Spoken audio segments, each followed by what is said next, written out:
Are you in need of a spring pick-me-up right about now? Well, flowers might do the trick. Bill Hurrelbrink has a cheap and easy idea in today's Your House, Your Home. Don't let anyone tell you those grocery store flowers aren't good enough. Here's a fun DIY from my friend Kara Massey that'll help those bouquets pop in your space. First, pick the bouquet you want from the store that has the colors that you're looking for. For instance, today, I'm thinking bright pinks, reds, greens, oranges, bright colors to accent my space. You can use florist tape if you have it, but clear Scotch tape works just fine. Use the tape to make a grid along the top edge of the vase. Now you want to work from the outside in and placing your flowers around there. Start with the shorter flowers to create kind of a border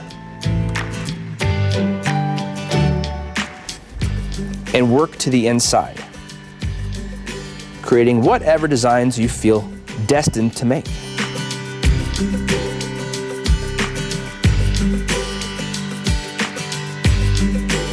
Now when you get towards the middle, go ahead and grab your bigger flowers and your different pieces that are going to make your arrangement pop. Just really carefully put them in there. And again, there's no right or wrong way to do this. This is what makes you happy. I'm going to fill up that one little spot there. Those little roses around the carnation. Let's take a peek. What do we got?